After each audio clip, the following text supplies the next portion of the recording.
Cek 1 2 3.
Oke, selamat pagi teman-teman.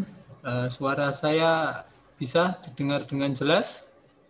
Oke, Pak. Bisa, Pak. Bisa, Pak. Bisa, Pak. Jelas.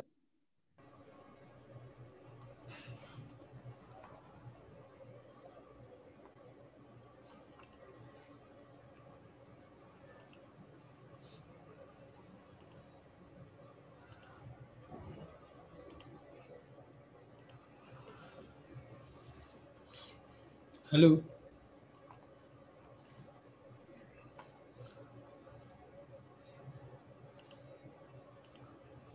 Cek, suara saya bisa didengar dengan jelas? Bisa, Pak. Bisa, Jelas. Pak. Bisa, Pak. Jelas, Pak. Jelas. Cek, cek, cek, cek. Halo. Yuk, Pak.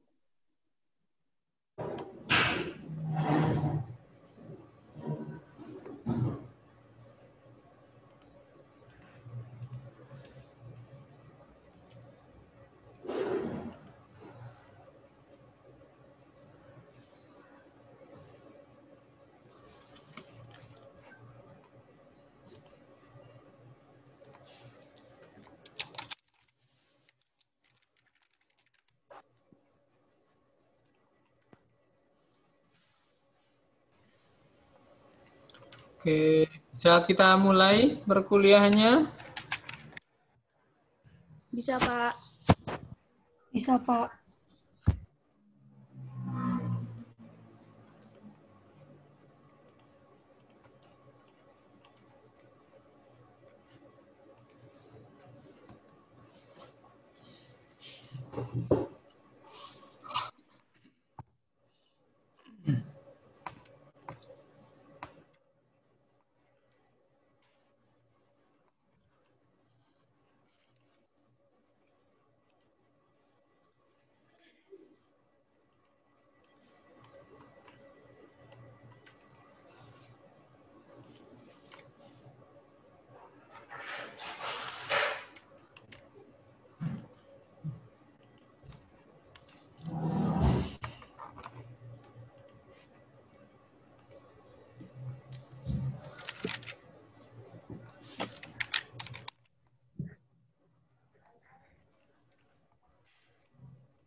Oke, bisa kita mulai teman-teman? Nah, atau nunggu yang lain masuk semua? Bisa, Pak.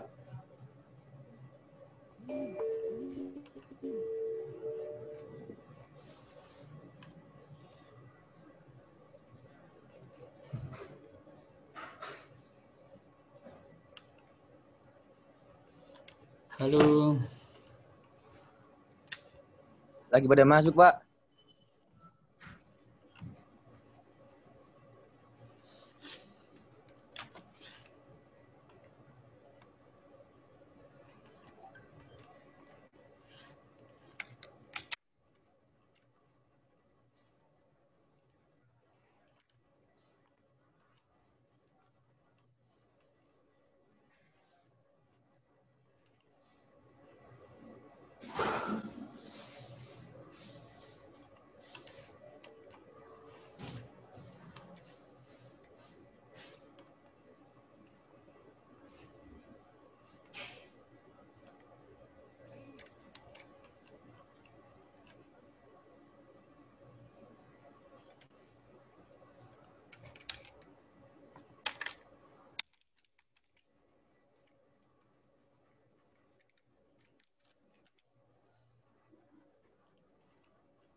Oh.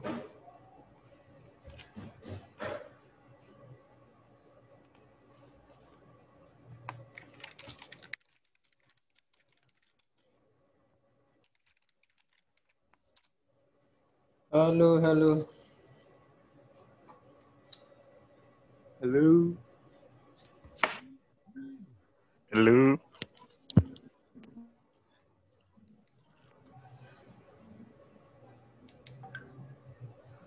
Halo. Cek. Cek 1. Cek sound. Cek. Cek suara saya bisa terdengar? Suara teman-teman kok belum masuk? Coba dicek. Cek, Coba Cek. bersuara ke saya bisa nggak? cek Bisa sound. banget, Pak. Cek. Cek sound. Ya, Pak. Cek, Pak, cek. Halo. Oi. Cek. Cek Apoy. Apoy di sini. Apoy di sini. Sebentar saya ganti pakai headsetnya ya. Ya, Pak, paling, Pak. Bodol. Gaul, wih. Waduh.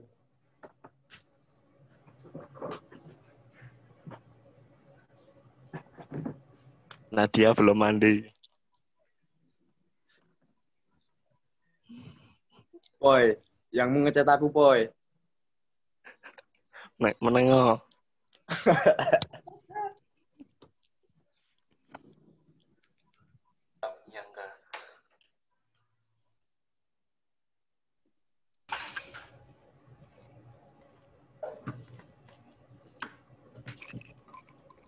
Oke. Cek. Ya. Halo. Bisa? Bisa banget, Pak. Oh, Cek, oke. cek sound. Oke, ini kalau ini bisa suara Anda terdengar. Oh, berarti headsetnya Ya. harus saya, Pak. Iya, terpakai headset. Subsidi headset. Enggak, Subsidi ini, headset. ini yang rusak malah headset yang harusnya ada peredam suara dari luar. Malah suara Anda nggak terdengar sama sekali. Aduh, Pak. Sayang, Pak. Ya, ini sudah pakai yang biasa malah bisa, oke? Ya. Subsidi headset. Subsidi headset.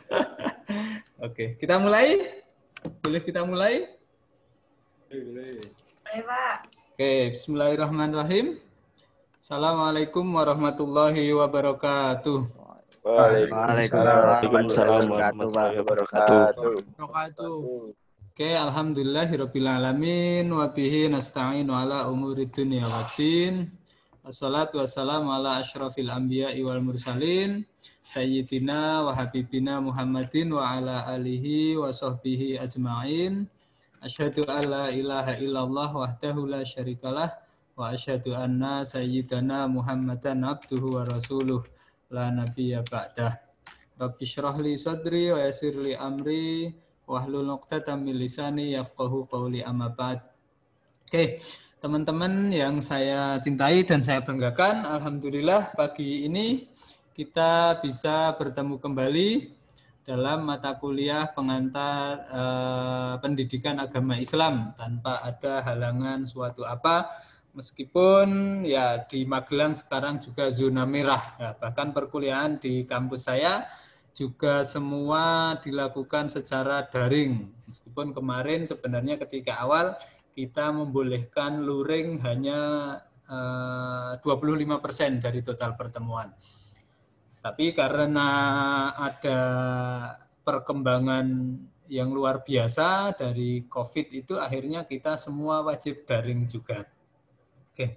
Kedua kalinya salawat serta salam tak lupa kita sanjungkan kepada junjungan kita Nabi Agung Muhammad SAW yang kita nantikan syafaatnya kelak pada hari kiamat.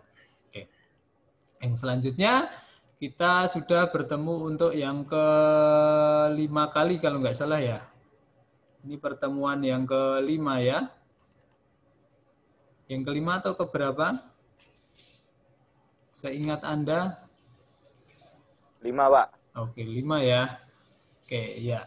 Kita sudah ketemu yang ke-5 kalinya. Insya Allah pada pagi hari ini kita akan membicarakan tentang ajaran Islam serta sumber-sumber ajarannya dari mana. Oke, tapi sebelum ke sana, ya, apa ada teman-teman yang sudah mencoba membaca materi tema? Atau langsung kita share saja materinya?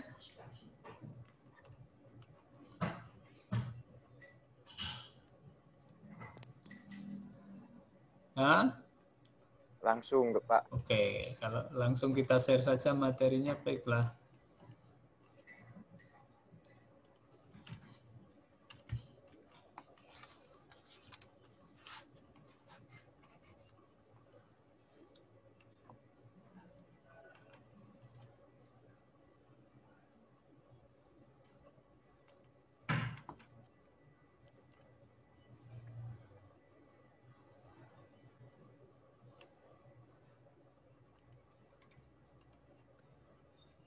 Oke, sudah kelihatan di layar Anda apa belum?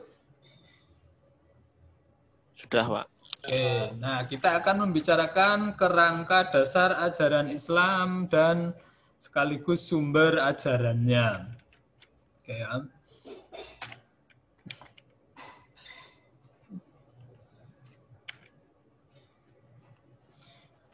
Oke, sebagai pendahuluan perlu kita ketahui bahwa pada umumnya ulama fikih kita itu sudah sependapat bahwa sumber utama hukum Islam itu adalah Al-Quran dan hadis. Itu sebagai dua sumber utama hukum Islam. Nah, namun di samping itu ulama fikih juga menjadikan ijtihad sebagai salah satu dasar hukum Islam setelah Al-Quran dan hadis, ya. Jadi sebenarnya secara apa ya, sumbernya ya, kalau otoritas sumbernya ya, sumber paling utama itu adalah Al-Quran dan hadis. Akan tetapi setelah perkembangan dalam hukum Islam, ulama-ulama fikih juga ternyata menyepakati bahwa di samping Al-Quran dan hadis itu juga ada sumber yang ketiga yang perlu dijadikan pedoman, yaitu ijtihad. Ijtihad itu adalah apa? Ya, usaha manusia memahami hukum-hukum Allah istilahnya, baik yang ada dalam Al-Quran maupun hadis, maupun yang tidak ada di dalam Al-Quran maupun hadis. Disitulah nanti peran kita manusia dalam mengembangkan hukum Islam, ya. Oke, tapi perlu diingat bahwa hukum yang dihasilkan dari produk manusia itu ya sifatnya subjektif. Subjektif dalam arti apa? Dalam arti bahwa hasilnya itu bukan kemudian menjadi hasil akhir dan pasti benarnya. Nah, semacam itu. Jadi subjektifnya di situ. Karena apa? Keterbatasan manusia itulah yang kemudian membuat cara pandangnya juga terbatas. Sehingga hukum yang dihasilkan dari ijtihad itu meskipun bisa dijadikan pedoman, tapi juga masih memungkinkan untuk dikritiki, untuk sanggah istilahnya. Beda dengan Al-Quran dan hadis yang itu nanti sudah ayat-ayatnya yang sudah pasti istilahnya, sudah pasti benarnya. Tapi sebenarnya dalam memahami Al-Quran dan hadis sendiri pun kita juga membutuhkan piranti-piranti subjektif manusia. Karena apa? Al-Quran dan hadis ada juga ayat-ayat maupun hadis-hadis yang sifatnya dzoniyud dilalah. Apa itu dzoniyud dilalah? Dzoniyud dilalah itu penunjukannya itu masih samar, belum pasti nanti hukumnya. Oke, nanti akan kita bahas itu. Oke, nah sebagai sumber utama pertama Al-Quran itu kalau secara bahasa atau etimologi berasal dari kata qara'a yaqra'u qira'atan wa qur'anan yang berarti mengumpulkan dan juga menghimpun atau al-jam'u wa dhammu kalau bahasa Arabnya. Nah, artinya apa? Al-Quran itu huruf-huruf serta kata-kata dari satu bagian ke bagian lain secara teratur itu disebutkan dalam Al-Quran karena ia berisikan intisari dari semua kitab Allah Subhanahu wa Ta'ala dan juga intisari dari ilmu pengetahuan. Nah, Al-Quran secara etimologi disebut menghimpun dan mengumpulkan karena apa ya? Karena di dalam Al-Quran itulah sebagai intisari atau mengumpulkan kandungan-kandungan kitab-kitab Allah yang lain dan juga intisari ilmu pengetahuan. Intisarinya loh ya, intisari bukan ilmu pengetahuan secara detailnya. Nah, sementara secara terminologi atau secara istilah, seorang Dr. Subhi Soleh mendefinisikan bahwa Al-Quran itu apa? Al-Quran itu adalah kalam Allah atau ucapan-ucapan Allah Subhanahu wa Ta'ala yang merupakan mukjizat yang diturunkan kepada Nabi Muhammad SAW dan ditulis di dalam mushaf serta diriwayatkan dengan cara mutawatir dan membacanya juga termasuk ibadah. Nah, itu menurut Subhi Soleh. Jadi Al-Quran itu apa? Ucapan-ucapan Allah Subhanahu wa Ta'ala dan itu berupa mukjizat. Ya, jadi mukjizat yang diturunkan hanya kepada Nabi Muhammad SAW, ditulis di dalam mushaf serta diriwayatkan secara mutawatir dan membacanya saja itu sudah termasuk atau mendapat nilai-nilai ibadah, hanya membaca. Ya, beda kalau kita membaca komik, membaca novel atau apa, itu kalau itu mungkin tidak dinilai ibadah. Tapi kalau membaca Al-Quran, bahkan nanti ada riwayat membacanya saja belum lancar, belum jelas, itu tetap mendapatkan pahala. Kalau bahasa hadisnya ya tatak itu kalau bahasa Jawanya boleh kita katakan gradul ya. Membacanya belum jelas, makhorijul hurufnya belum benar. Membaca A seperti ain, ha, kho sama, itu tetap mendapatkan pahala ibadah. Itu definisi Al-Quran. Ya. Oke. Nah, kalau kita menilik sejarah, penulisan dan perkembangan Al-Quran sehingga sampai kepada kita seperti apa yang kita baca saat ini juga ternyata memiliki dinamika yang cukup panjang juga ya. Boleh kita katakan bahwa penulisan atau pencatatan dalam bentuk teks Al-Quran itu sudah dimulai sejak zaman Nabi Muhammad SAW.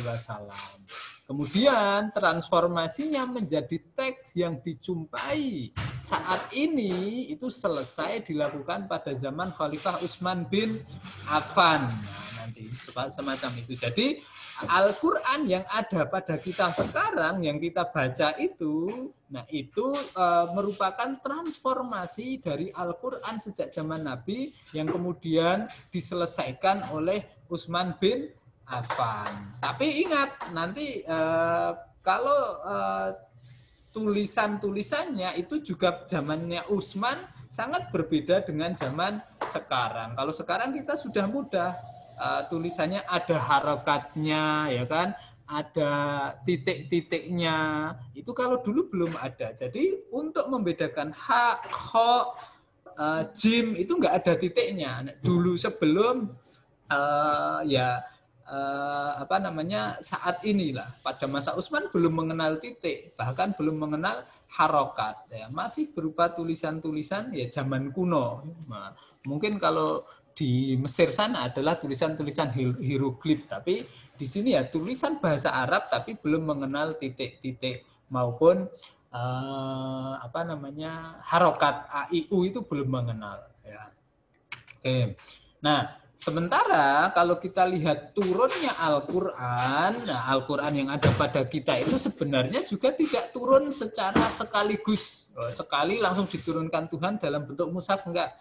Tapi Al-Quran itu turunnya secara berangsur-angsur selama 22 tahun, 2 bulan, dan 22 hari kurang lebihnya. Itu meskipun nanti ada perbedaan-perbedaan pendapat ya, itu wajar.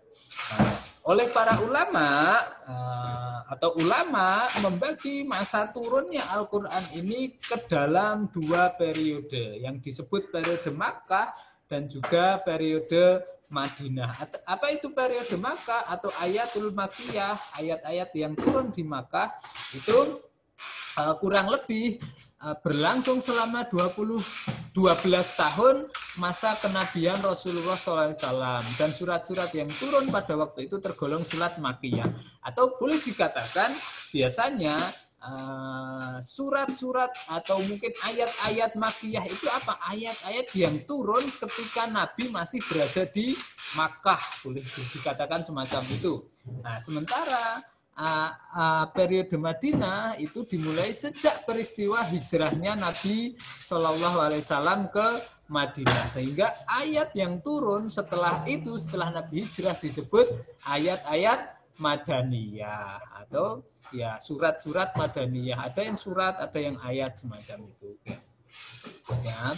Nah, kalau kita lihat sejarah pengumpulan Al-Quran di masa Rasulullah Sallallahu Alaihi Wasallam itu sebenarnya juga berbeda dari apa yang kita lihat saat ini. Ketika Nabi Muhammad masih hidup, terdapat beberapa orang yang secara khusus ditunjuk untuk menuliskan Al-Quran. Di antaranya ada Zaid bin Sabit, Ali bin Abi Thalib, Muawiyah bin Abi Sufyan, dan Ubay bin Ka'ab. Selain nama-nama yang disebutkan itu, sebenarnya ada juga sahabat lain yang juga kerap menuliskan wahyu tersebut walau tidak diperintahkan. Nah, kenapa mereka menulis wahyu? Nah, ya mereka merasa perlu gitu saja untuk menjadi koleksi pribadinya. Oke. Lalu media apa saja yang digunakan saat itu? Ya medianya bermacam-macam. Seperti mungkin kalau kita lihat sejarah penulisan di negeri kita sendiri, ya apa yang bisa dimanfaatkan waktu itu sesuai dengan kemampuan manusia menghasilkan alat tulis waktu itu. Ya seperti pelepah kurma kalau di Arab sana, ya kan, pelepah kurma ya digunakan, lempengan batu digunakan, daun lontar, kulit atau daun kayu atau pelana atau potongan tulang belulang binatang yang tipis itu mereka gunakan sebisanya untuk mengabadikan ayat-ayat Al-Qur'an. Di samping juga lebih banyak yang menghafalkan ayat-ayat itu di dalam hati mereka ketika ayat itu turun. Karena orang-orang Arab itu dikenal juga dengan orang yang hafalannya kuat. Sehingga lebih banyak orang yang menghafalkan Al-Quran daripada yang menuliskannya pada awalnya dulu. Bahkan sebenarnya pada masa awal-awal Al-Quran itu turun, Nabi juga sempat melarang penulisan Al-Quran, sempat melarang. Nah, kalau pengumpulan Al-Quran di masa Khulafaur Rasyidin itu boleh kita bagi ke dalam 2 periode juga. Periode pertama masa pemerintahan Abu Bakar dan Umar. Ya, pada masa kekhilafahan Abu Bakar kita mengenal terjadi beberapa pertempuran atau ada pertempuran besar yang kita kenal dengan pertempuran Riddah atau perang Riddah. Perang Riddah itu apa? Perang yang dihadapi Abu Bakar sepeninggal Nabi Muhammad SAW karena banyak yang kemudian keluar dari Islam menjadi murtad istilahnya. Nah, itu dihadapi Abu Bakar, ya. Perang Riddah itu mengakibatkan syahidnya banyak sekali penghafal Al-Quran dengan jumlah yang cukup signifikan. Nah, dengan banyaknya kematian para penghafal Al-Quran itu, Umar bin Khattab waktu itu merasa khawatir akan hilangnya Al-Quran kalau keadaan perang itu terus-menerus berlangsung. Sehingga apa? Sehingga Umar ya memberikan inisiasi atau mengusulkan kepada Abu Bakar untuk mengumpulkan seluruh tulisan-tulisan Al-Quran yang ada saat itu dan tersebar di antara para sahabat. Ya. Lalu Abu Bakar sebagai khalifah waktu itu memerintahkan Zaid bin Sabit untuk menjadi koordinator pelaksana tugas tersebut. Nah, setelah pekerjaan tersebut selesai dan Al-Quran tersusun secara rapi dalam satu mushaf itu maksudnya dalam satu kumpulan dikumpulkan, istilahnya bukan mushaf seperti mushaf Utsmani saat ini, tapi apa yang ditulis sahabat dari pelepah kurma, tulang, kemudian kulit binatang itu dikumpulkan jadi satu. Nah, itu kemudian disebut mushaf itu di situ. Tersusun secara rapi dalam satu mushaf, dikumpulkan jadi satu, hasilnya diserahkan kepada Abu Bakar. Dan Abu Bakar menyimpan mushaf tersebut sampai ia wafat, kemudian dia digantikan Umar, ya kan? Dan Al-Quran atau mushaf yang sudah dihimpun Abu Bakar itu diserahkan kepada Umar sebagai penerusnya. Selanjutnya mushaf itu dipegang oleh anaknya Umar yang bernama Hafsah yang juga istri Nabi Muhammad SAW. Nah, jadi dari masa Abu Bakar sampai Umar ya itu hanya boleh dikatakan mushaf itu adalah kumpulan tulisan-tulisan Al-Quran itu ditaruhlah dalam satu tempat semacam itu ya. Tapi belum berupa tulisan dalam kertas, satu kertas seperti kita saat ini. Nah, baru kemudian pada masa pemerintahan Utsman, disinilah Utsman sebagai khalifah ketiga terdapat perbedaan keadaan sosial politik yang berbeda. Karena apa? Karena masa sebelumnya pada masa Umar itu terjadi perluasan wilayah Islam cukup besar juga, sehingga umat-umat Islam itu menyebar ke berbagai penjuru dunia, boleh dikatakan semacam itu, dan mereka membaca Al-Quran itu dengan cara pembacaan yang beragam atau qiraat yang berbeda-beda karena perbedaan lahjah atau dialek antar suku yang berasal dari daerah yang berbeda-beda. Di sini perlu saya tegaskan bahwa Al-Quran itu ketika turun itu tidak menggunakan satu bahasa saja. Boleh dikatakan satu bahasa lah qiraah itu. Nah, ada menggunakan bahasa Quraisy, ada menggunakan bahasa suku Tamim, ada menggunakan bahasa suku Hawazin, dan lain sebagainya. Nah, dulu sebelum masa Utsman ini atau pada masa Nabi semua bebas menggunakan dialek-dialek atau lahjah-lahjah suku mereka. Pada masa Nabi karena wilayahnya belum luas dan masih bisa dikondisikan, ya kan? Tapi setelah masa Utsman ini, ya kan, umat Islam semakin menyebar, kemudian mereka mendengarkan apa yang dibaca sahabat lain yang datang dari wilayah lain kok berbeda, akhirnya terjadilah di sini mulai timbul perselisihan-perselisihan. Ya, boleh kita katakan berebut kebenaran membaca Al-Qur'an. Oh, kok bacaanmu beda, salah itu. Bacaanku yang benar seperti ini. Saya mendapatkan dari ini. Terus semacam itu terjadi yang akhirnya membuat Utsman punya inisiatif untuk mengumpulkan Al-Qur'an itu dan menjadikannya satu cara penulisan atau satu cara atau satu bahasa yang digunakan sehingga boleh disebut itu Rasm Utsmani seperti yang kita kenal saat ini.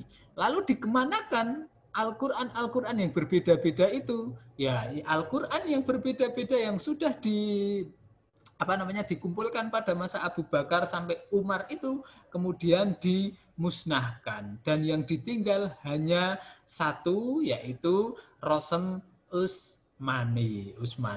Ya, itu tujuannya apa ya? Untuk mencegah bahaya laten terjadinya perselisihan di antara umat Islam di masa depan dalam menulisan dan pembacaan Al-Qur'an ya, sehingga sampai saat ini kita bisa merasakan atau bolehlah disebut kita satu kata dalam Al-Qur'an. Karena semakin jauh ke sini kalau ada macam-macam perbedaan itu kan semakin berpotensi untuk saling pecah belah. Tapi itu adalah ijtihad Utsman bin Affan menjadikan Al-Qur'an menjadi satu bahasa, satu penulisan, satu ragam, boleh disebut semacam itu, yaitu Rasm Utsmani, sehingga bisa kita rasakan sampai saat ini. Sehingga bacaan-bacaan yang kita peroleh dengan yang diperoleh oleh orang Arab sendiri, orang Mesir, orang Pakistan, orang India akan sama bacaannya. Tidak berbeda. Ini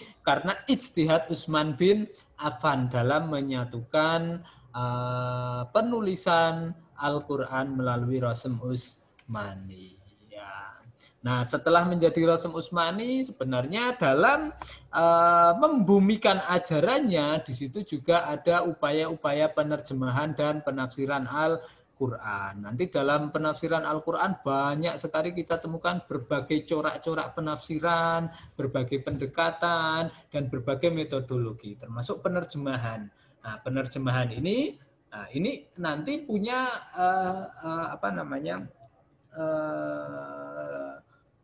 punya sedikit atau ya perbedaan lah, boleh kita katakan perbedaan mendasar dari Al-Qur'an. Kalau Al-Qur'an itu kan tadi kita sebutkan itu kan kalamullah mu'jiz ya, ucapan-ucapan Tuhan atau ucapan Allah Subhanahu wa taala yang bersifat mukjizat.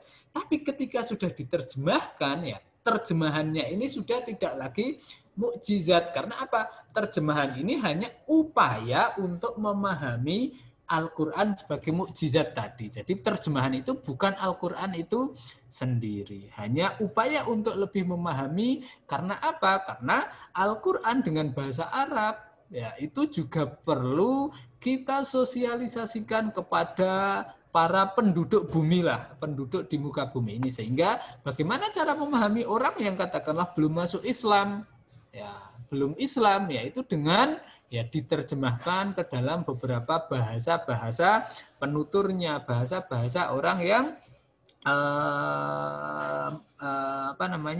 mau kita ajak ke dalam Islam, katakanlah semacam itu. Seperti terjemahan ke dalam bahasa Indonesia. Nanti ada juga penerjemahan ke dalam bahasa Jawa, bahasa Sunda, bahasa Madura. Itu banyak sekali di negeri kita penerjemahan atau penafsiran Al-Qur'an dengan berbagai macam bahasa daerah semacam itu. Nah, tapi terjemahan itu saya katakan sekali lagi itu bukanlah Al-Qur'an yang sebagai mukjizat itu tadi. Hanya upaya pemahaman terhadap Al-Qur'an. Nah, kalau kita tilik ya ke dalam isi kandungan Al-Qur'an, kita tentu akan menemukan pokok-pokok kandungannya, antara lain yang pertama itu tauhid mesti ada. Ayat-ayat Al-Qur'an banyak membicarakan tauhidan, hubungan manusia dengan Tuhan. Ada juga ayat-ayat bicara tentang ibadah. ibadah yaitu semua bentuk perbuatan atau amaliyah sebagai manifestasi dari tauhid, ajaran tauhid. Selain itu kalau kita baca lagi ada juga kita mesti menemukan di situ ada wa'dun wa wa'idun atau janji dan ancaman. Al-Quran juga membicarakan janji pahala bagi orang yang percaya mau mengamalkan isi Al-Quran dan ancaman siksa bagi orang yang mengingkarinya.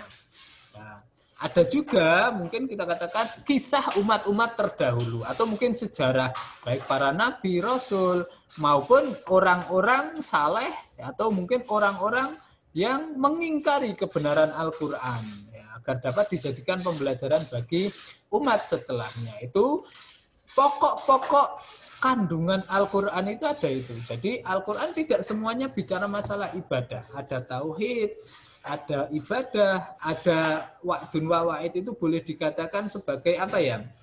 Ya motivasi atau patokan etika lah. Etika kita hidup di dunia ini. Nah, itu kan ada wa'dun wa wa'id, kadang ada janji ancaman itu supaya kita hidup itu dengan etika yang baik dan benar. Ada juga kisah umat-umat terdahulu. Itu juga pokok-pokok isi kandungan Al-Qur'an biasanya tidak lepas dari aspek-aspek itu ya. Oke. Bisa dipahami sampai di sini? Bisa dipahami?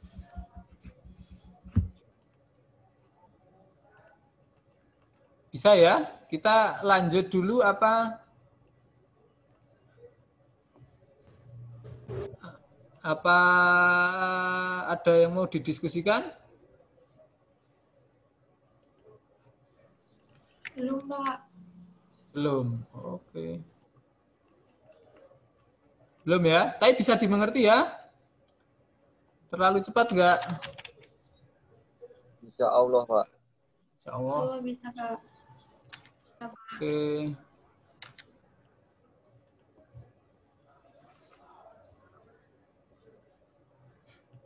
Lanjut ya berarti ya. Ya. Yuk, Pak, lanjut aja.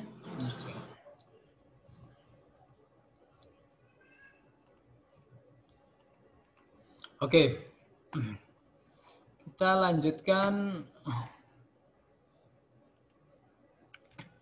Nah, dasar hukum Al-Quran sekarang. Kalau kita bicara tentang kandungan hukum Al-Quran, di situ Al-Quran itu mengandung 3 komponen dasar hukum sebagai berikut, yaitu hukum i'tiqadiyah, yaitu hukum yang mengatur hubungan rohaniyah manusia dengan Allah Subhanahu wa taala dan hal-hal yang berkaitan dengan akidah atau keimanan. Hukum ini bisa tercermin dalam rukun iman, ya, rukun iman. Ilmu yang mempelajarinya biasa disebut sebagai ilmu tauhid, atau ilmu usuluddin, atau kalau Anda belajar Islam lebih jauh nanti ilmu kalam. Ada juga hukum amaliyah. Hukum amaliyah itu apa? Hukum yang mengatur secara lahiriah hubungan manusia dengan Allah Subhanahu wa taala, antar manusia dengan sesama manusia serta manusia dengan lingkungan sekitar. Hukum amaliyah ini tercermin dalam rukun Islam yang disebut hukum syara atau syariat. Ilmunya biasanya disebut ilmu fikih atau ilmu syariah. Ada juga hukum khuluqiyah. Apa itu? Hukum yang berkaitan dengan perilaku dan norma manusia dalam kehidupan, baik sebagai makhluk individual atau makhluk sosial. Ya, hukum ini tercermin dalam konsep ihsan.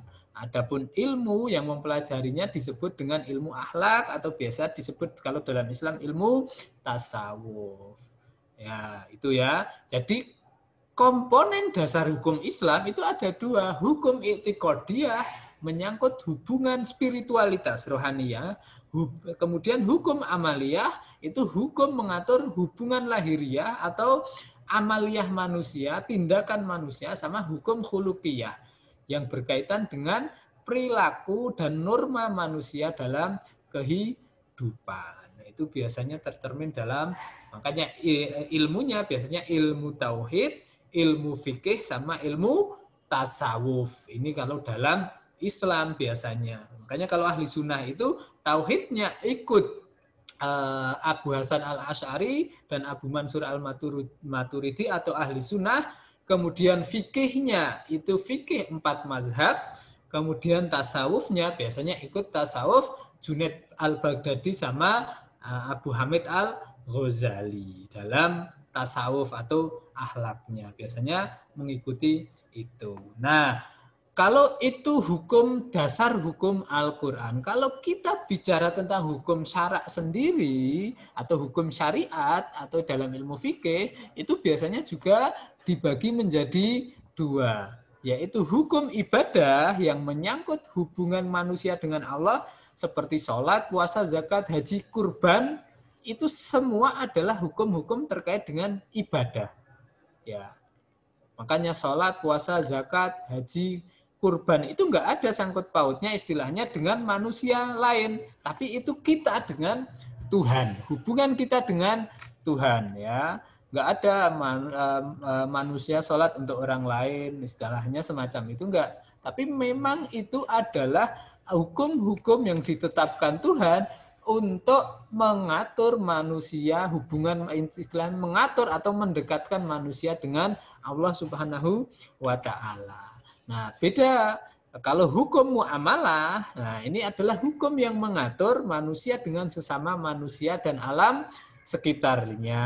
Termasuk dalam hukum muamalah itu banyak nanti pernikahan, warisan, jinayat pidana, hukuman, hudud, jual beli, kemudian dalam khilafah atau tata negara pemerintahan ada hukum makanan penyembelihan, ada aqdiyah, pengadilan, ada hukum jihad, perang, hukum dauliyah, hukum antar bangsa atau bahasa sekarangnya apa? HI, hubungan internasional itu kan masuk di situ namanya hukum muamalah ya. Jadi yang mengatur hubungan manusia dengan Tuhan namanya hukum ibadah, yang mengatur hubungan manusia dengan manusia ataupun alam itu namanya hukum muamalah. Bagaimana kita berinteraksi dengan orang dan alam, dengan orang lain maupun alam. Itu kalau bicara tentang kandungan Al-Quran. Ya, itu sebagai sumber utama hukum Islam. Nah, sekarang kita beralih ke hadis atau sumber yang kedua dalam hukum Islam, yaitu hadis atau boleh kita mengatakan sunnah. Kadang mengatakan sunnah, kadang mengatakan hadis. Jadi ketika kita mengatakan sunnah itu sebenarnya ada 2 makna. Sunnah dalam arti itu sumber hukum Islam setelah Al-Quran, atau sunnah dalam arti itu adalah sesuatu yang dianjurkan untuk dikerjakan. Itu juga sunnah, ya kan? Makanya ya sunnah untuk sholat 2 rakaat sebelum subuh, sunnah untuk sholat duha, sholat tahajud, itu adalah ibadah-ibadah yang namanya ibadah sunnah, ya kan? Nah, tapi ada juga sunnah dalam arti hadis di sini. Nah, kalau kita bicara tentang sumber hukum Islam, sunnah di sini ya maknanya hadis, ya. Nah, yang menurut istilah syara itu adalah sesuatu yang berasal dari Rasulullah Shallallahu Alaihi Wasallam, baik berupa perkataan, perbuatan, dan penetapan atau pengakuan. Ya. Hadisnya nanti punya beberapa fungsi, ada penjelas Al-Quran, ya kan? Ada menentu hukum sendiri dalam Al-Quran, ya kan? Ada punya sumber hukum sumber hadis di sini itu merupakan sumber hukum dalam agama yang kalau kita runut, ya kan, kedudukannya itu ada pada tingkatan kedua. Kedudukannya kedua sebagai sumber hukum di bawah Al-Quran. Ya. Kalau sebenarnya secara bahasa artinya hadis itu ya percakapan, perkataan. Ya. Nah, kalau dalam terminologi hadisnya itu berarti melaporkan atau mencatatkan semua pernyataan dan tingkah atau tindakan Nabi Shallallahu Alaihi Wasallam. itu hadis. Nah, kalau boleh kita bagi macam-macamnya, hadis itu bisa kita katakan juga dibagi ke dalam 3 atau 4 lah. 4 bagian. Hadis qauliyah yaitu semua perkataan Nabi, kemudian hadis fi'liyah yaitu semua perbuatan Nabi, hadis takririyah yaitu semua ketetapan dan pengakuan Nabi terhadap pernyataan atau perbuatan sahabat. Ada juga hadis hamiyah, sesuatu yang telah direncanakan akan dikerjakan tapi tidak sampai dikerjakan. Nah, ini bedanya. Hadis qauliyah jelas kita katakan semua yang dikatakan Nabi. Nah, itu adalah hadis. Ya, fi'liyah semua yang dikerjakan Nabi. Ya, takririyah apa yang ditetapkan oleh Nabi. Misalkan para sahabat dulu menyetek antara kurma yang enggak bagus dengan kurma yang bagus, itu Nabi diam saja. Itu adalah penetapan bahwa Nabi tidak menolak dan Nabi juga tidak melarang. Itu takririyah. Hadis hamiyah itu apa? Sesuatu yang mungkin telah direncanakan, akan dikerjakan tapi tidak sampai dikerjakan. Nah, itu namanya hadis. Seperti mungkin hadis Nabi, laula an asyqa ala ummati la amartuhum bisiwak inda kulli sholatin. Itu bisa jadi masuk di situ.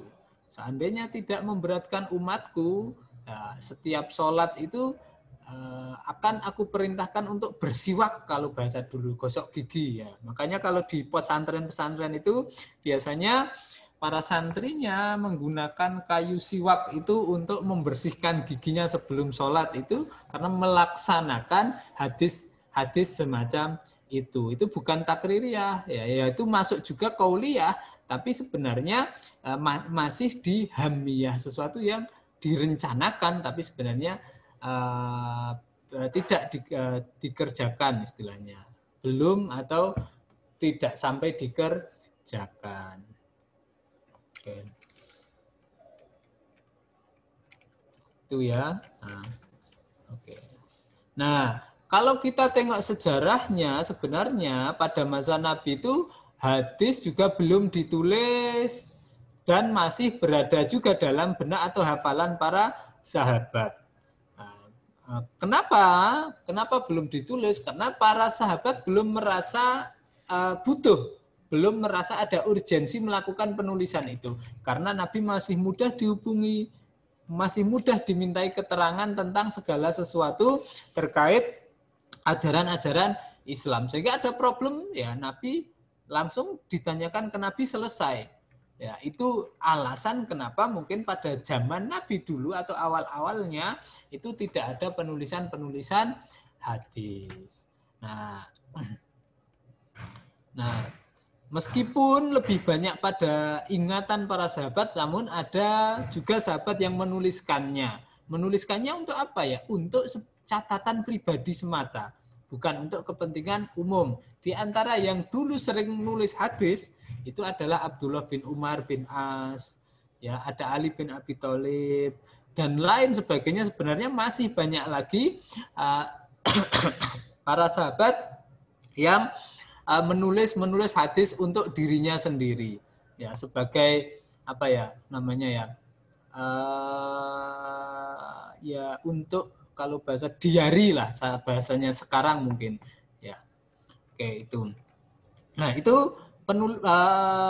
hadis pada zaman Nabi memang belum ditulis. Kemudian baru berkembang ketika digali setelah Nabi itu wafat. Ya, setelah Nabi wafat sebenarnya, tapi agak jauh sebenarnya karena pada awal Nabi wafat itu juga belum merasa ada kebutuhan untuk menuliskan hadis. Bahkan sempat dilarang. Kenapa? Karena ditakutkan atau dikhawatirkan nanti kalau itu ditulis kemudian dianggap sebagai Al-Quran. Nah, itu ada larangan. Maka kalau Anda pelajari nanti sejarah kodifikasi hadis itu juga malah dilarang menuliskan hadis, ya. Nah, karena meskipun Nabi telah wafat, tapi karena sahabat-sahabat yang besar masih banyak, Ya, sehingga belum dirasa ada urgensi melakukan kodifikasi hadis, ya.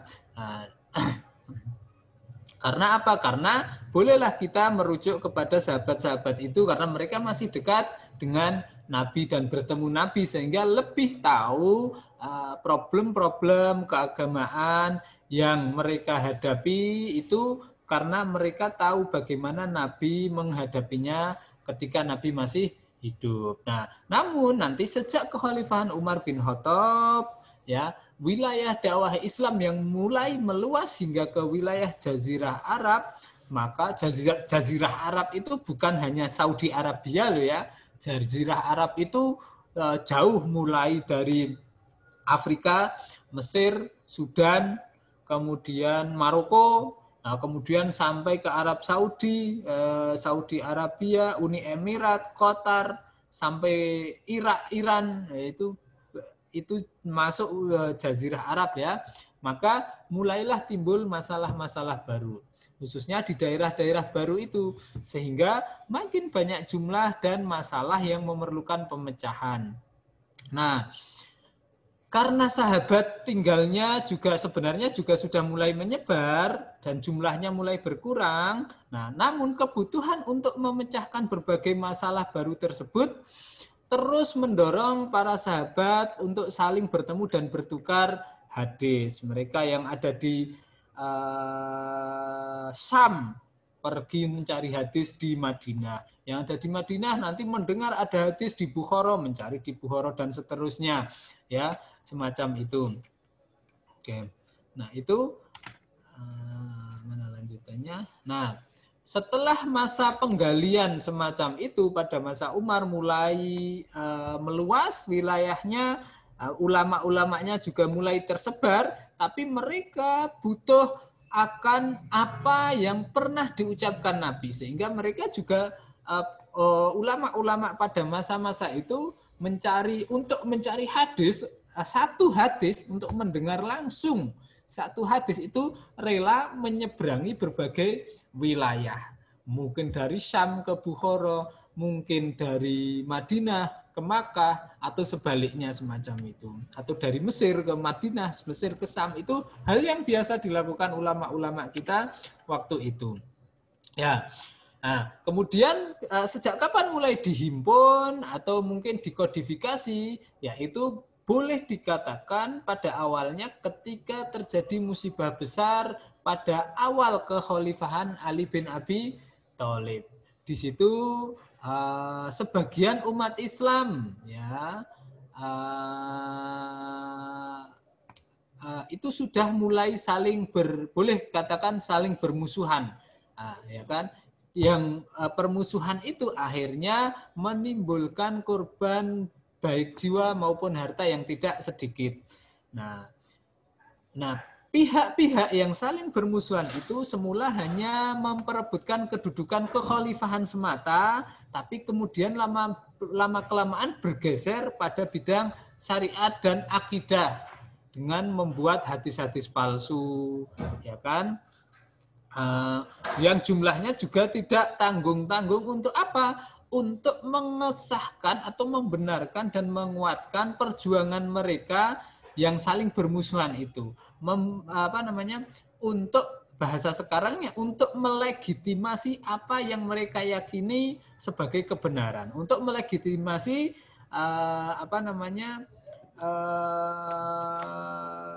nafsu-nafsu politik lah, boleh dikatakan semacam itu. Maka mulailah dari perpecahan politik itu mereka masuk ke ranah-ranah agama. Ranah-ranah agama di sini apa? Ya mencari pembenaran-pembenaran agama, baik hadis maupun memahami ayat-ayat Al-Quran. Kalau tidak menemukan apa, mereka juga tak segan-segan ada yang membuat hadis-hadis palsu. Disitulah kemudian para ulama mulai merasakan urgensinya menghimpun hadis-hadis Nabi Muhammad Shallallahu Alaihi Wasallam. Nah, keadaan menjadi semakin memprihatinkan dengan terbunuhnya Husain bin Ali bin Abi Thalib di Karbala pada tahun 61 Hijriah dan semakin sedikitnya sahabat yang masih hidup. Ya, kemudian pada masa pemerintahan Bani Abbasiyah, seorang khalifahnya yang waktu itu Umar bin Abdul Aziz, khalifah dari Abbasiyah ini, Umar bin Abdul Aziz itu mulai menginisiasi penghimpunan hadis itu, ya. Nah, waktu itu mungkin ada yang namanya Muhammad bin Muslim bin Ubaidillah bin Abdullah bin Syihab Zuhri atau yang diperintahkan untuk melaksanakan itu. Ya, disitulah mungkin boleh kita kenal itu adalah Imam Muslim yang mengarang kitab Sahih Muslim. Ya. Di situ kemudian para ulama Imam Muslim di sini membedakan mana hadis yang bisa diterima atau makbul, mana yang mardud. Nah, disinilah kemudian para ulama-ulama kita mulai mengkodifikasikan hadis dan juga membuat patokan-patokan atau kriteria-kriteria bagaimana hadis itu sahih atau bisa diterima dan seperti apa hadis-hadis yang dhaif atau lemah ataupun sampai yang mardud atau ditolak. Nah, makanya nanti kalau di dalam ilmu hadis kita juga mengenal yang namanya struktur hadis. Struktur itu apa? Yaitu isinya hadis. Struktur itu komponen yang ada dalam hadis. Komponennya boleh dikatakan hanya dua, sanad atau isnad dan matan redaksi. Sanad itu adalah mata rantai periwayatan, sedangkan matan itu redaksinya. Nah, contohnya itu Musaddad mengabari bahwa Yahya sebagaimana diberitakan oleh Syu'bah dari Qatadah, dari Anas, dari Rasul. Nah, itu sampai dari Musaddad sampai Rasul itu namanya sanad, mata rantai periwayatan. Yang meriwayatkan hadis dari siapa sampai kepada Nabi. Sementara ketika Rasulullah SAW bersabda tidak sempurna iman seseorang, nah itulah matannya. Matan itu apa? Redaksi hadisnya. Apa yang diucapkan Nabi itu adalah matan. Ya. Oke. Nah, ini contohnya. Sanadnya dari Bukhari, Musaddad, Yahya, Syu'bah, Qatadah, Anas, Nabi. Ya. Oke. Nah, nanti ini sanad ini juga macam-macam. Ada yang dhaif, ada munqati dan lain sebagainya. Tapi nggak perlu kita bahas di sini lebih dalam. Nanti waktunya nggak cukup. Ya. Nah, matannya juga demikian. Nanti kalau kita melihat kesahihan hadis itu ada boleh dari sisi mana sanadnya, apakah sanadnya utuh, jumlah sanadnya berapa, perawi akhirnya siapa. Kemudian kalau matan, apakah matannya atau redaksinya ini sahih apa enggak, dilihat dari mana kriterianya, dari bertentangan dengan isi Al-Quran apa enggak, bertentangan dengan riwayat-riwayat para perawi lain yang lebih boleh dikatakan kapabel apa enggak dan lain sebagainya itu. Ya. Nah, sebagai sumber yang ketiga yaitu ra'yun. Ra'yun itu tadi yang kita sebut sebagai ijtihad.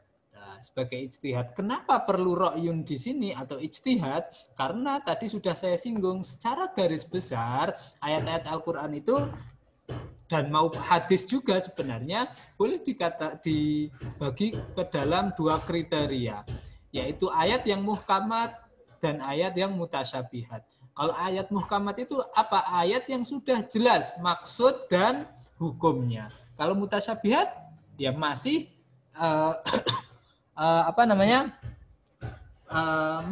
membutuhkan penafsiran lebih lanjut walaupun bunyinya sudah jelas mempunyai arti. Seperti ayat mengenai gejala alam yang terjadi setiap hari. Nah, di sini peran ra'yun atau ijtihad itu dimulai. Untuk apa? Untuk menafsirkan ayat-ayat yang mutasyabihat. Ayat yang mutasyabihat di situ. Oke.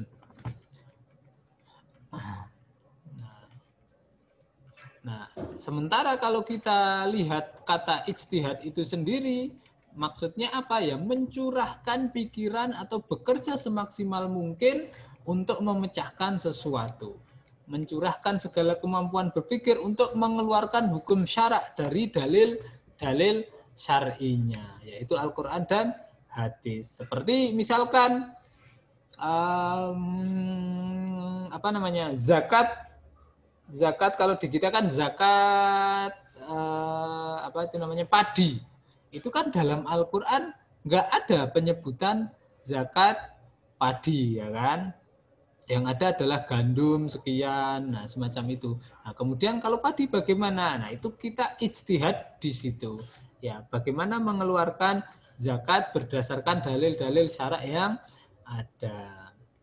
Nah, ijtihad merupakan sumber hukum Islam yang ketiga setelah Al-Quran dan hadis. Ijtihad ini bentuknya macam-macam. Ada yang namanya ijma, yaitu kesepakatan para ulama terdahulu, ya, pendapat ahli, ya. Kemudian ada qiyas. Qiyas itu boleh kita katakan analogi, ya kan, menganalogikan. Seperti misalkan dalam Al-Quran nggak ada ayat yang melarang kita untuk mengatakan kepada orang tua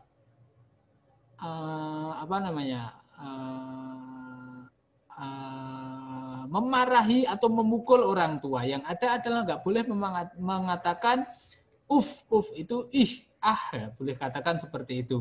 Tapi apakah itu kemudian maknanya kita boleh memukul orang tua, mengatakan mengumpat orang tua dengan kata-kata yang lebih keji? Itu kan enggak. Nah, itu pakai namanya qiyas atau analogi. Ada juga istihsan, ya. Istihsan itu apa? Proses perpindahan dari qiyas kepada qiyas lain yang lebih kuat atau mengganti argumen dengan fakta yang dapat diterima untuk mencegah kemudaratan atau bahaya, atau dapat diartikan pula menetapkan hukum menurut perkara menurut logika dapat dibenarkan. Ya, menurut kita baik, ya udah pakai, ya, semacam itu. Ada juga maslahah mursalah. Bagi maslahah mursalah itu menetapkan hukum berdasarkan pada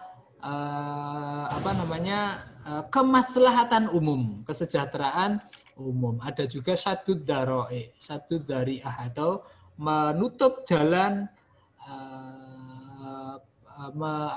syadud dari'ah itu menutup jalan terjadinya kerusakan. Nah, kita boleh berinisiatif misalkan sebenarnya misalkan kalau ini melarang meminum minuman keras walaupun hanya sedikit, ya itu kan kadang orang minum sedikit itu tidak sampai memabukkan, ya kan? Ya, karena apa? Karena dalam ayat Al-Quran itu yang dilarang itu kan memabukkan. Tapi di sini ada namanya satu zaro'i. Satu zaro'i itu menutup jalan kita ke arah kerusakan. Makanya kita meskipun hanya minum seteguk itu ya nggak diperbolehkan. Ya, itu untuk menjaga kita dari terjerumus ke dalam kerusakan itu. Ada lagi istishab, ya, yang berarti melanjutkan berlakunya hukum yang sudah ada dan ditetapkan di masa lalu sampai ada dalil yang mengubah kedudukan hukum tersebut. Ada urf itu apa? Adat istiadat, adat yang dianggap baik ya dijalankan. Oke, itu kurang lebih perkuliahan kita. Ada yang mau didiskusikan?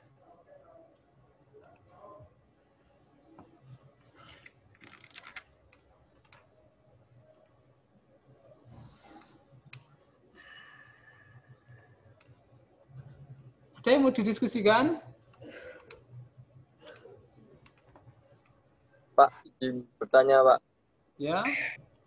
Saya bekas kawan izin bertanya. Itu yang hadis itu kan ada 3 yang harus diketahui dari sanad, matan, dan kenapa perawinya tidak diikutkan, Pak? Tuh, perawi itu ya itu dari sanad. Ya, perawi itu kalau kita bagi dalam struktur hadis, perawi itu termasuk dari silsilah sanadnya tadi, ya kan? Perawinya, siapa yang meriwayatkan itu kan, misalkan tadi contohnya tadi siapa? Bukhari tadi, ya kan? Bukhari dari Musaddad, Musaddad dari Nafi', Nafi' dari misalkan Ibnu Umar dari Nabi. Ya, perawi di situ itu adalah orang yang meriwayatkan hadis. Di situ siapa misalkan Bukhari. Ya, itu ya masuk juga nanti kategori silsilah sanadnya. Ya, yang Anda tanyakan bagaimana? Kok tidak dimasukkan maksudnya? Waktu pelajaran di MA itu ada 3 unsur apa namanya hadis itu ada sanad, matan, sama rawi. Terus tadi cuma yang dimasukin sanad sama matanya. Ya, secara garis besar sebenarnya rawi itu ya sudah masuk dalam silsilah sanad itu. Meskipun rawi itu sendiri itu sebenarnya ya yang meriwayatkan paling akhir. Ya, misalnya dari Nabi kemudian sahabat tabiin, sampai yang kemudian kalau kita katakan rawinya Muslim, ya kan, hadis riwayat Muslim, hadis riwayat Bukhari, hadis riwayat Ibnu Majah, itu rawinya itu Ibnu Majah itu. Ya dari situ sebenarnya ya masuk dalam silsilah sanadnya. Ya meskipun nanti kalau didetailkan ya itu yang meriwayatkan. Ya, silsilah sanadnya ataupun mungkin atasnya itu juga nanti yang meriwayatkan. Nah, meriwayatkan itu yang terakhir kali bercerita semacam itu. Gitu ya Mas Bogi? Ya bolehlah kalau mau dibagi lebih detail ya tambah lagi rawi. Nah, rawi itu apa artinya? Man rawal hadis. Nah, man rawa al hadis, siapa yang meriwayatkan hadis. Nah, kalau masa-masa kodifikasi tadi tentu ulama-ulama yang mengkodifikasikan ilmu termasuk Imam Muslim, Imam Bukhari, Imam Abu Dawud, Ibnu Majah dan lain sebagainya itu. Itu boleh kita katakan periwayat hadisnya. Oke. Tapi periwayat itu sebenarnya ya masuk dalam sanadnya tadi, sanadnya. Nah, silsilah sanadnya. Oke. Itu sampai kepada Nabi apa enggak itu masuk ya. Rawi pertamanya masuk di situ. Begitu Mas Bogi. Ada lagi yang lain? Iya, Pak. Oke, ada lagi yang lain? Saya Pak, bertanya Pak. Gimana? Ya, silakan Mas. Pak, misal ya Pak, kan ada seseorang bermimpi ketemu. Misal Nabi Muhammad itu berpesan, Pak. Gimana? Dijadikan sebagai hadis, Pak. Bagaimana? Putus-putus Mas suaranya, Mas Farhan. Kedengar nggak, Pak? Coba ulangi. Seseorang bermimpi bertemu Nabi Muhammad Shallallahu Alaihi Wasallam. Terus? Nabi kepada. Nah, terus pesannya tersebut apakah bisa dijadikan sebagai acuan hadis, Pak? Oh, pesan dalam mimpi itu? Ya, Pak. Oke. Ya, kalau itu sebagai acuan hadis, saya rasa nggak bisa. Ya, karena itu hanya mimpi. Meskipun sebenarnya ada juga hadis yang menyebutkan bahwa kalau mimpi bertemu Nabi itu sebenarnya ada hadis yang mengatakan itu kamu mimpi bertemu Nabi itu mimpi benar-benar Nabi karena nggak ada setan yang bisa menyerupai atau menyerupai Nabi katakanlah, setan yang menyerupai Nabi dalam mimpi seseorang. Tapi kalau itu dijadikan sebagai acuan hadis, nanti kriterianya juga susah, Mas. Susah dalam arti apa? Tanggung jawab ilmiahnya bagaimana? Ya, siapa meriwayatkan siapa? Mas Farhan mimpi ketemu Nabi, terus ini adalah hadis Nabi. Periwayatnya siapa? Farhan Sofyan. Memperoleh dari mana? Dari Nabi langsung. Loh, Nabi sudah meninggal 14 abad yang lalu, Mas Farhan Sofyan baru lahir abad sekarang. Meriwayatkan dari Nabi. Ya. Siapa yang akan percaya? Bagaimana itu sebagai sumber, kalau dijadikan sebagai sumber hukum Islam? Ya, itu kan secara logika juga sudah nggak bisa lah, nggak bisa. Karena Nabi sudah meninggal, dan sebenarnya kalau kita katakan hadis Nabi itu bahwa takrir, qaul maupun fi'il Nabi itu sudah dikodifikasikan oleh ulama-ulama terdahulu. Bolehlah katakan ilmu hadis itu sudah selesai sebenarnya hingga turunnya buku-buku atau kitab-kitab hadis seperti Sahih Bukhari, Sahih Muslim, kemudian siapa miliknya Imam Malik itu Muwatta Malik, kemudian siapa lagi Ibnu Majah, Sunan Ibnu Majah. Dengan adanya sunan-sunan atau kitab-kitab hadis itu boleh kita katakan sebenarnya hadis-hadis terkait dengan ucapan maupun perilaku Nabi itu sudah selesai dikodifikasikan oleh ulama-ulama kita pada abad-abad 1 sampai 3 Hijriah. Dan kita kalau mau mempelajari ilmu hadis itu sekedar sekarang hanya mencari tahu saja. Kalau perawi ini mendapatkan sanad dari ini itu saja, kan? Dan kriteria-kriteria terkait mungkin sanadnya sahih atau enggak, orangnya itu baik atau enggak, itu sudah juga dilakukan studi-studi itu oleh ulama-ulama terdahulu, dinamakan rijalul hadis. Rijalul hadis, orangnya ini misalkan siapa Ibnu Sirin, ini orangnya dikenal apa sikoh, apa sikotus sikoh, itu sudah punya penilaian semua. Sehingga kita katakan misalkan bahwa Sahih Bukhari, Sahih Muslim itu disebut ashahul kutub ba'da kitabillah, atau kitab yang paling sahih atau paling kredibel setelah Al-Quran, itu adalah kitab Bukhari, kemudian Muslim. Kenapa? Karena di situ Bukhari sudah menuliskan hadis-hadis itu dengan kriteria-kriteria yang cukup tinggi. Orang yang meriwayatkan itu harus misalkan nggak pernah bohong, harus apa, itu sudah dituliskan oleh Bukhari. Dan riwayatnya harus muttasil lah, harus muttasil. Jadi ini ketemu dengan ini sezaman, kemudian ini atasnya gurunya ketemu dengan dia ngambil dari siapa itu juga ketemu secara langsung. Nah, itu kriterianya sudah ada, Mas Farhan Sofyan. Ya, jadi nggak bisa kita klaim misalkan kita ketemu dengan Nabi, kemudian Nabi punya pesan dalam mimpi itu, kemudian kita sebut hadis, itu ya nggak bisa semacam itu ya. Ya Pak. Ya, ada lagi yang lain? Makasih Pak. Oke.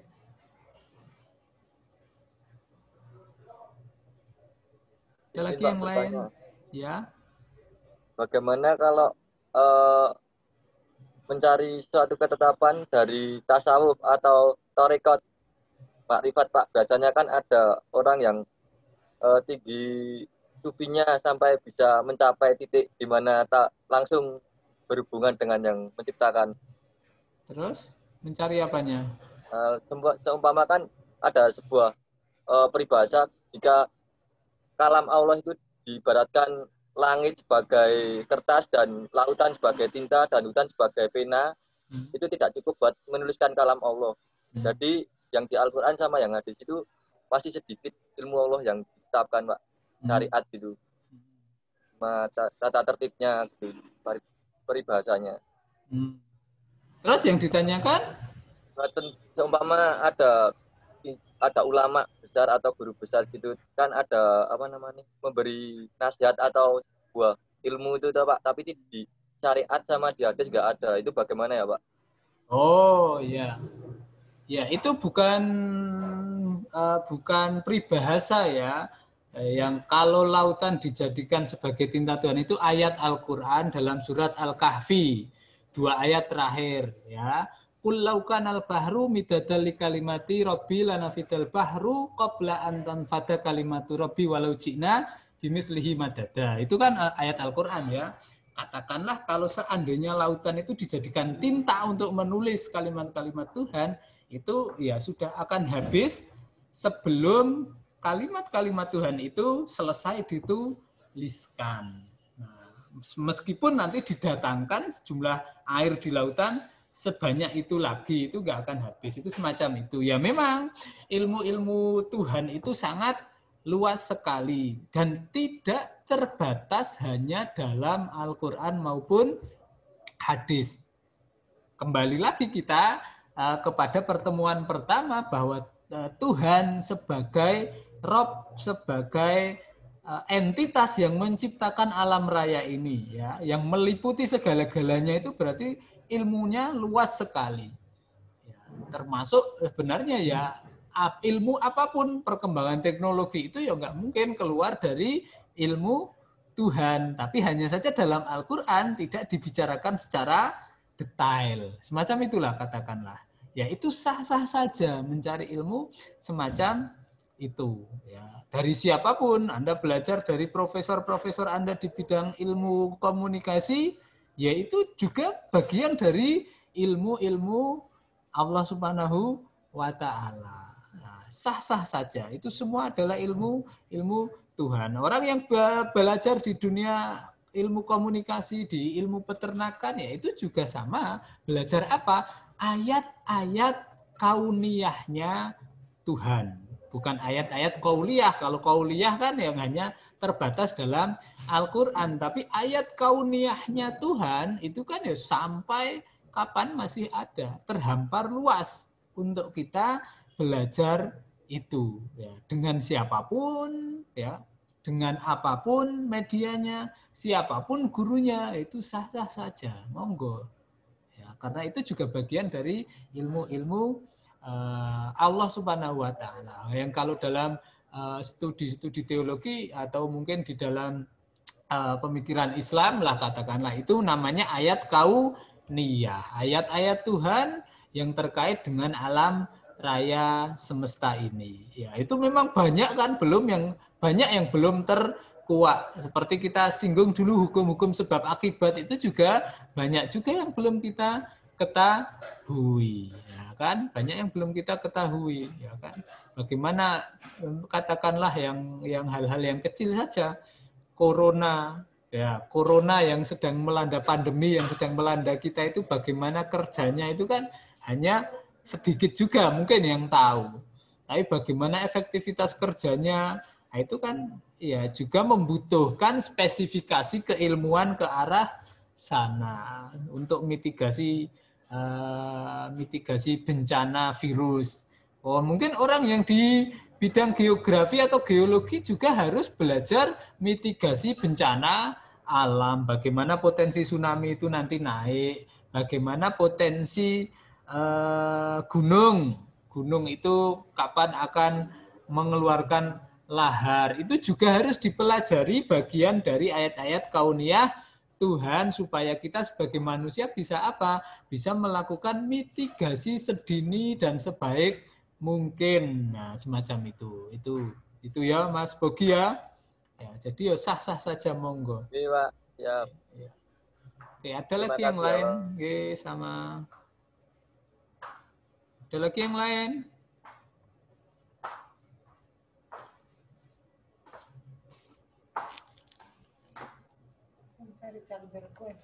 Ada lagi yang lain? Izin bertanya, Pak. Ya, silakan. Silakan. Siapa? Mas Gilang, Mas Zakial? Mas Zakial. Oke, silakan Mas Zakial Sodik. Tanya hadis ya, Pak. Yo. Apakah benar kalau penanggalan Islam itu tidak sampai 1.500? Oh. Wah, itu problem yang sulit. Apakah penanggalan Islam itu tidak sampai 1.500? Ya, itu problem eskatologis, Mas. Ya, problem eskatologis yang saya sendiri nggak bisa menjawabnya. Secara pasti ya, secara pasti. Kalau penanggalan Islam nggak sampai 1.500, nanti kalau saya jawab ya, ternyata nanti setelah sekarang seberapa? 1.400 berapa? 60-an, Pak, kayaknya. 1.400 berapa? 40. Berarti tinggal 60 tahun lagi kita akan berarti kalau ya kalau penanggalan Islam nggak sampai 1.500, berarti boleh kita katakan penanggalan Masehi itu juga nggak sampai 2.100, ya kan? Katakanlah kan selisih antara Masehi dan Hijriah itu kan kurang lebih 600-an tahun, toh. Nah, berarti kan juga selesai. Nah, itu adalah hadis-hadis, atau mungkin kalau ada hadisnya atau ada ayatnya itu ayat-ayat eskatologis. Ya, kalau saya sering ngaji secara virtual dengan Gus Baha itu adalah logika-logika kekal untuk apa? Untuk menjadikan manusia itu senantiasa ya sadar diri lah, selalu berbuat baik, bahwa ternyata hidup kita itu nggak akan lama, gitu aja.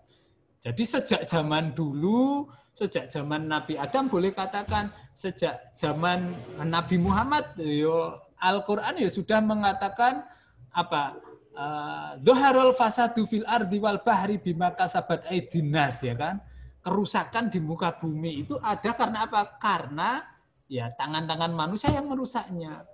Ya, itu termasuk kita harus berbuat baik, iman kepada Tuhan. Itu adalah ya logika-logika kekal supaya apa ya? Manusia senantiasa teringat gitu loh. Kita sebagai makhluk yang punya ego, yang seringnya ego kalau tidak diarahkan, dinasihati dengan baik selalu melenceng ke kiri terus, selalu ingin memperturutkan hawa nafsu. Ya kalau enggak selalu diingatkan demikian ya kita bisa jadi nanti terjerumus.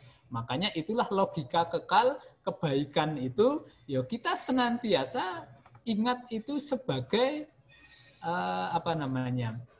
ya alarm buat kita supaya dalam hidup ini ya kita melakukan sesuatu yang terbaik, ya terbaik. Ya. Makanya dalam hadis ada juga kan, hadis atau peribahasa itu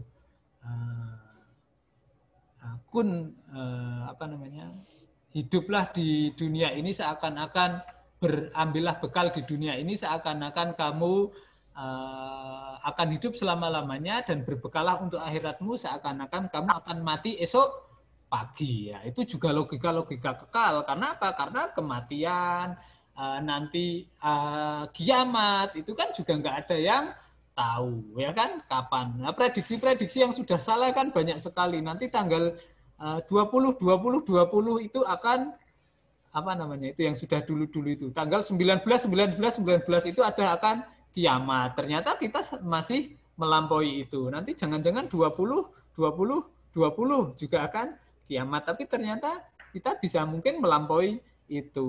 Bisa jadi ya itu kita jadikan logika kekal aja lah sebagai pengingat kita untuk selalu berbuat baik. Begitu saja. Gitu saja ya Mas Zakial. Ya. Baik Pak, terima kasih. Nek kepastiannya ya saya nggak tahu, kita tunggu saja. Nanti kalau memang itu Anda tunggu sampai 60 tahun, kalau nanti Anda menangi ya berarti kalau memang di tahun itu nanti semua tanggalan sudah mati, berarti kan kiamat. Kalau Anda menangi ya alhamdulillah 60 tahun lagi, tapi ya nggak tahu nanti Anda atau saya mungkin 1-2 hari ke depan meninggal, itu kan bisa saja nggak menangi itu. Makanya kenapa perlu hal-hal semacam itu ya, supaya kita senantiasa berbuat baiklah, beramal untuk bekal-bekal kita ke depan. Oke, ada lagi?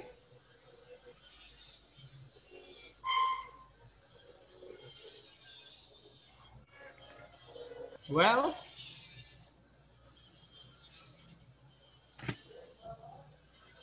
ada? Cukup? Hah?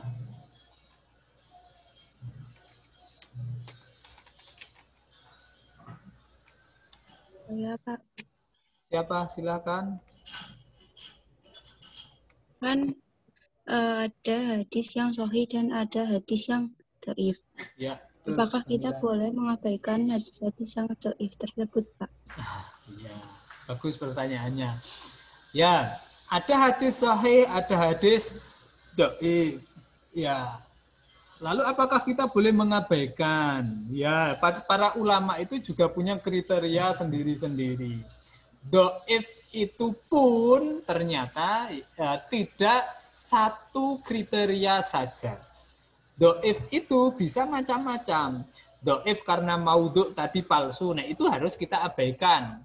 Abaikan dalam arti apa? Ya itu karena palsu, berarti sebenarnya kan bukan hadis. Tapi kalau dhaifnya hanya katakanlah sanadnya ada orang yang dianggap itu kriterianya begini. Misalkan kita dari sisi sanadnya atau orang yang meriwayatkan. Misalkan dalam hadis itu, ilmu hadis, orang yang misalkan jarang berbohong, kemudian pernah ketahuan ada orang yang mengetahui sekali berbohong, kemudian meriwayatkan hadis, itu pun juga sebenarnya sudah merusak kesohihan hadis. Ya, kan? Ada juga bisa jadi orang yang biasanya bohong, tapi kemudian ketika meriwayatkan hadis dia tidak bohong, itu kan? Itu bisa jadi hadisnya sah, ya kan? Tapi karena yang meriwayatkan ini adalah orang yang terkenal biasanya bohong, akhirnya orang nggak percaya. Nah, maka di situ ada kriteria-kriteria lain. Jadi nggak boleh langsung mengabaikan ini dhaif, nggak perlu dipakai. Enggak, ada lagi kriteria-kriteria yang harus kita pakai. Misalkan membandingkan dengan hadis-hadis lain, riwayat lain yang di situ mungkin sanadnya itu lebih bagus, orang-orangnya bisa lebih dipercaya. Oh ini lebih jujur, ini jujur, ini jujur. Ya, itu bisa. Jadi nggak boleh kita tetap langsung mengabaikan yang dhaif.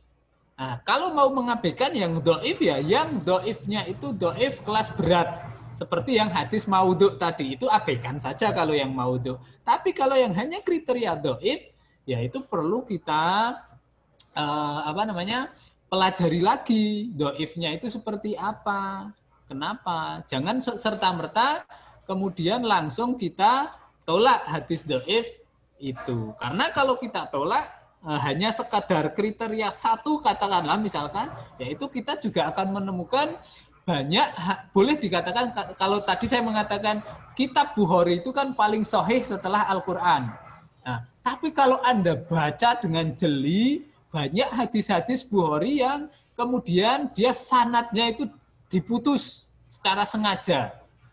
Misalkan harusnya info itu dari Kaprodi Ilkom lewat saya menginfokan kepada jenengan, tapi jenengan semua sebagai perawinya langsung kata Pak Kaprodi Ilkom. Nah, itu kan dhaif sudah, karena memutus mata rantai. Harusnya Kaprodi Ilkom itu lewat saya baru kesampaian semua.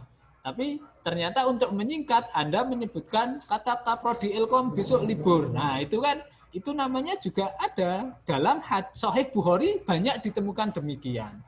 Tapi yang diputus semacam itu dalam Sahih Bukhari itu sudah ada riwayat lain yang menyebutkan hal demikian.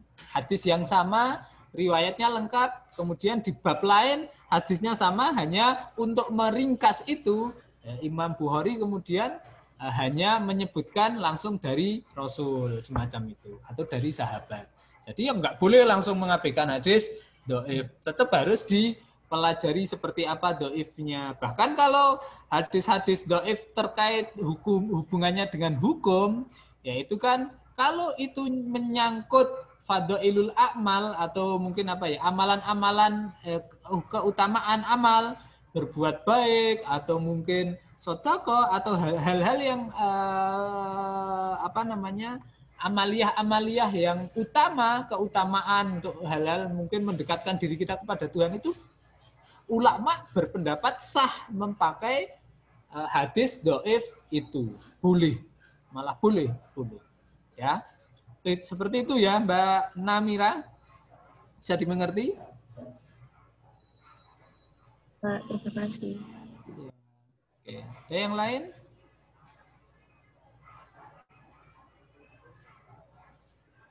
Yang lain ada?